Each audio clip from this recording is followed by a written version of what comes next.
ಹೈಕೋರ್ಟ್ನಲ್ಲಿ ವಾದ ನಡೀತಾ ಇದೆ, ಪ್ರತಿವಾದವೂ ಕೂಡ ನಡೀತಾ ಇದೆ. ಈಗ ಹೈಕೋರ್ಟ್ನಲ್ಲಿ ಅಭಿಷೇಕ್ ಸಿಂಘ್ವಿ ಅವರು ವಾದವನ್ನು ಮುಂದುವರಿಸಿದ್ದಾರೆ. ರಾಜ್ಯಪಾಲರು ಒಂದೇ ಒಂದು ಕಾನೂನಿನ ಅಂಶವನ್ನು ಕೂಡ ಪರಿಗಣನೆಗೆ ತೆಗೆದುಕೊಂಡಿಲ್ಲ. ಪ್ರಾಸಿಕ್ಯೂಷನ್ ಆದೇಶ ಕೊಡುವಾಗ ಯಾವುದೇ ಅಂಶವೂ ಕೂಡ ಇಲ್ಲ. ಸರ್ಕಾರವನ್ನ ಇಕ್ಕಟ್ಟಿಗೆ ಸಿಲುಕಿಸುವ ಯತ್ನವಿದ್ದಂತೆ ಇದೆ. ಅಂದ್ರೆ ರಾಜ್ಯ ಸರ್ಕಾರವನ್ನು ಅಸ್ಥಿರಗೊಳಿಸುವಂತೆ ಪ್ರಾಸಿಕ್ಯೂಷನ್ಗೆ ಅನುಮತಿ ಕೊಟ್ಟಂಗಿದೆ ಅಂತ ಸಿಎಂ ಪರ ವಕೀಲ ಸಿಂಘ್ವಿ ಅವರು ಕೇಳಿದ್ದಾರೆ. ಈ ಮಧ್ಯದಲ್ಲಿ ನ್ಯಾಯಮೂರ್ತಿಗಳು ಪ್ರಶ್ನೆಯನ್ನ ಕೇಳಿದ್ದಾರೆ. ಯಾವುದೇ ಪಾತ್ರ ಮುಖ್ಯಮಂತ್ರಿಗಳವರದ್ದು ಇಲ್ವಾ ಅಂತ ನ್ಯಾಯಮೂರ್ತಿಗಳು ಕೇಳಿರೋದು.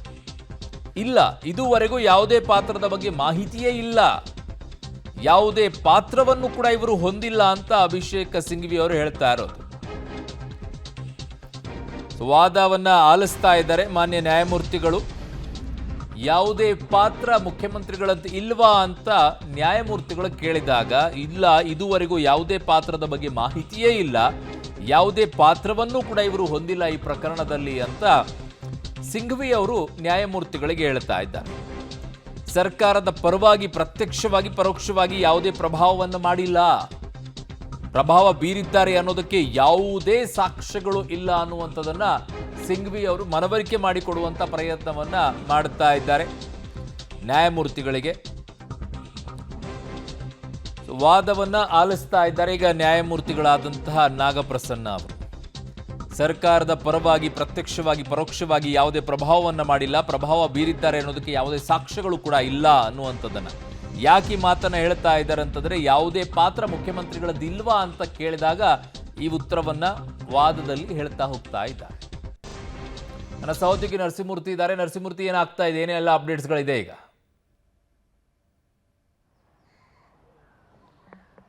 ಅರುಣ್, ಸುಪ್ರೀಂ ಕೋರ್ಟ್ನ ಹಿರಿಯ ವಕೀಲ ಅಭಿಷೇಕ್ ಮನು ಸಿಂಘ್ವಿ ಅವರು ಇದೀಗ ಸಿಎಂ ಪರ ಇದೀಗ ಹೈಕೋರ್ಟ್ನ ಜನಪ್ರತಿನಿಧಿಗಳ ಪೀಠದಲ್ಲಿ ತಮ್ಮ ವಾದವನ್ನು ಆರಂಭ ಮಾಡಿದ್ದಾರೆ.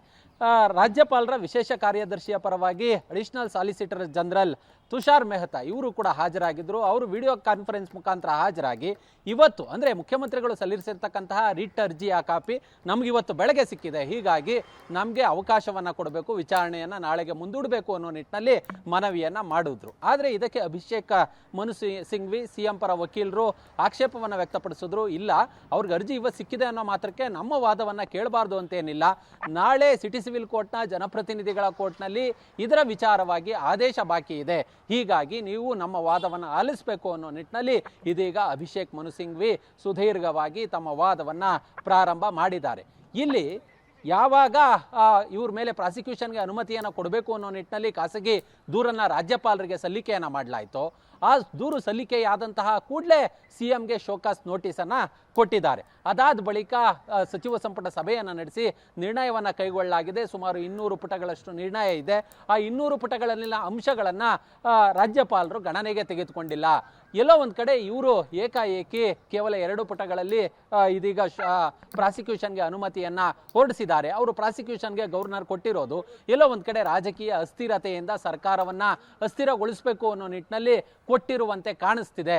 ಈ ಪ್ರಕರಣದಲ್ಲಿ ಸಿಎಂ ಅವರ ಪಾತ್ರ ಏನಿದೆ, ಮೂಢ ಅಕ್ರಮದಲ್ಲಿ ಅವರ ಪಾತ್ರ ಇಲ್ಲ, ಅವ್ರ ರೋಲ್ ಏನೂ ಇಲ್ಲ, ಅದು ನಮ್ಗಿನ್ನೂ ಕೂಡ ಕಂಡು ಬಂದಿಲ್ಲ ಅನ್ನೋ ನಿಟ್ಟಿನಲ್ಲಿ ಅಭಿಷೇಕ್ ಮನು ಸಿಂಘ್ವಿ ಸರ್ಕಾರದ ನ್ಯಾಯಮೂರ್ತಿಗಳ ಗಮನವನ್ನು ಸೆಳೆಯೋದಕ್ಕೆ ಪ್ರಯತ್ನವನ್ನು ಪಟ್ಟಿದ್ದಾರೆ. ಈ ಸಂದರ್ಭದಲ್ಲಿ ಮಧ್ಯಪ್ರವೇಶವನ್ನು ಮಾಡಿದಂತಹ ನ್ಯಾಯಮೂರ್ತಿಗಳಾದಂತಹ ನಾಗಪ್ರಸನ್ನ ಅವರು ಎಲ್ಲಿ ಈ ಪ್ರಕರಣದಲ್ಲಿ ನಿಮ್ಮ ಕಕ್ಷಿದಾರ ರೋಲ್ ಏನು ಇಲ್ವಾ ಅಂತ ಕೇಳಿದಂತಹ ಸಂದರ್ಭದಲ್ಲಿ ಅವರ ರೋಲು ಇದುವರೆಗೂ ಕೂಡ ಏನು ನಮಗೆ ಕಂಡು ಬಂದಿಲ್ಲ ಅನ್ನೋ ನಿಟ್ಟಿನಲ್ಲಿ ಇದೀಗ ಅಭಿಷೇಕ್ ಮನು ಸಿಂಘ್ವಿ ಕೋರ್ಟ್ಗೆ ತಿಳಿಸಿದ್ದಾರೆ. ಅರುಣ್, ಇನ್ನೂ ಕೂಡ ಅಭಿಷೇಕ್ ಮನು ಸಿಂಘ್ವಿ ಇದೀಗ ಸುದೀರ್ಘವಾಗಿ ಭಾಷಣವನ್ನು ಅಂದರೆ ವಾದವನ್ನು ಕೋರ್ಟ್ನಲ್ಲಿ ಮಾಡ್ತಿದ್ದಾರೆ. ಇದೀಗ ಅವರ ವಾದ ಏನಿದೆ ಅದು ಮುಗಿಯೋದಕ್ಕೆ ಇನ್ನೊಂದಷ್ಟು ಸಮಯ ಹಿಡಿಯಬಹುದು. ಅದಾದ ಬಳಿಕ ಈಗಾಗಲೇ KVET ಅನ್ನು ಕೆಲವರು ಈಗ ಯಾರು ಖಾಸಗಿ ದೂರುದಾರರಿದ್ರು ಅವರು KVET ಅನ್ನು ಸಲ್ಲಿಸಿದ್ದಾರೆ. ಅವರ ಪರ ಹಿರಿಯ ವಕೀಲರುಗಳು, ಹೈಕೋರ್ಟ್ನ ವಕೀಲರುಗಳು ಇದೀಗ ಕೋರ್ಟ್ ಹಾಲ್ನಲ್ಲಿ ಬೀಡ್ಬಿಟ್ಟಿದ್ದಾರೆ. ಹೀಗಾಗಿ ಇವರ ವಾದ ಮುಗಿದ ಬಳಿಕ ಪ್ರತಿವಾದ ಆರಂಭ ಆಗಬಹುದು. ಅರುಣ್, ಓಕೆ, ಇವತ್ತೇ KVET ಅರ್ಜಿಯನ್ನು ಸಲ್ಲಿಕೆಯನ್ನು ಮಾಡಿರುವಂಥ ದೂರುದಾರರ ಪರ ವಕೀಲರು ಕೂಡ ವಾದವನ್ನು ಮಂಡಿಸೋಕೆ ಅವಕಾಶ ಸಿಗುತ್ತಾ ಇವತ್ತು ಅಭಿಷೇಕ್ ಮನು ಸಿಂಘ್ವಿ ಅವರು ಎಷ್ಟು ಸಮಯವನ್ನ ತೆಗೆದುಕೊಳ್ತಾರೆ ಅಂದ್ರೆ ಅವರು ತಮ್ಮ ವಾದವನ್ನ ಮುಗಿಸೋದಕ್ಕೆ ಎಷ್ಟು ಸಮಯಾವಕಾಶವನ್ನ ತೆಗೆದುಕೊಳ್ತಾರೆ ಅನ್ನೋದ್ರ ಮೇಲೆ ಕೆವಿಯಟ್ ಅನ್ನ ಸಲ್ಲಿಸಿರ್ತಕ್ಕಂತಹ ಮೂವರು ದೂರುದಾರರ ಪರವಾಗಿ ಹಾಜರಿರುವ ವಕೀಲರಿಗೆ ಅವರ ಪ್ರತಿವಾದವನ್ನ ಸಲ್ಲಿಕೆ ಮಾಡೋದಕ್ಕೆ ಇವತ್ತಿಗೆ ಅವಕಾಶ ಸಿಗುತ್ತಾ ಇಲ್ವಾ ಅನ್ನೋದು, ಅಭಿಷೇಕ್ ಮನು ಸಿಂಘ್ವಿ ಅವರು ಎಷ್ಟು ಗಂಟೆಯವರೆಗೆ ತಮ್ಮ ವಾದವನ್ನ ಮುಗಿಸ್ಲಿದ್ದಾರೆ ಅನ್ನೋದ್ರ ಮೇಲೆ ನಿರ್ಧಾರವಾಗುತ್ತೆ. ಸದ್ಯಕ್ಕೆ ಇದು ಸುದೀರ್ಘವಾಗಿ ನಡೀತಕ್ಕಂತಹ ಎಲ್ಲ ಲಕ್ಷಣಗಳು ಕೋರ್ಟ್ ಹಾಲ್ನಲ್ಲಿ ಕಂಡು ಬರ್ತಿದೆ. ಕೋರ್ಟ್ ಹಾಲ್ ಏನಿದೆ, ಹೈಕೋರ್ಟ್ನ ಜನಪ್ರತಿನಿಧಿಗಳ ಪೀಠ, ಅಲ್ಲಿ ತುಂಬಾ ಅಡ್ವೊಕೇಟ್ಸ್ಗಳಿಂದ ತುಂಬಿದೆ ಅದು. ಯಾಕಂತ ಹೇಳಿದ್ರೆ ಈ ಒಂದು ಸೆನ್ಸಿಟಿವ್ ವಿಚಾರ, ಮುಖ್ಯಮಂತ್ರಿಗಳ ವಿಚಾರ, ಸುಪ್ರೀಂ ಕೋರ್ಟ್ನಿಂದ ಅಭಿಷೇಕ್ ಮನು ಸಿಂಘ್ವಿ ಅವರು ಸಿಎಂ ಪರ ಹಾಜರಾಗಿದ್ದಾರೆ. ಮತ್ತೆ ಈಗಾಗಲೇ ದೂರುದಾರರು, ಖಾಸಗಿ ದೂರುದಾರರ ಪರವಾಗಿ ಹೈಕೋರ್ಟ್ನ ಹಿರಿಯ ವಕೀಲರು ಅಪಿಯರ್ ಆಗೋದಕ್ಕೆ ಕೋರ್ಟ್ ಹಾಲ್ನಲ್ಲಿದ್ದಾರೆ. ಹೀಗಾಗಿ ಬಹುತೇಕ ಈ ಒಂದು ವಾದ ಪ್ರತಿವಾದ ಸಂಜೆಯವರೆಗೂ ಕೂಡ ಹೋದ್ರೂ ಆಶ್ಚರ್ಯ ಇಲ್ಲ. ಅರುಣ್, ಓಕೆ, ಹಾಗೆ ಸಂಪರ್ಕದಲ್ಲಿ ನರಸಿಂಹಮೂರ್ತಿ ವಾಪಸ್ ಬರ್ತೇನೆ ನಿಮ್ಮ ಹತ್ರ.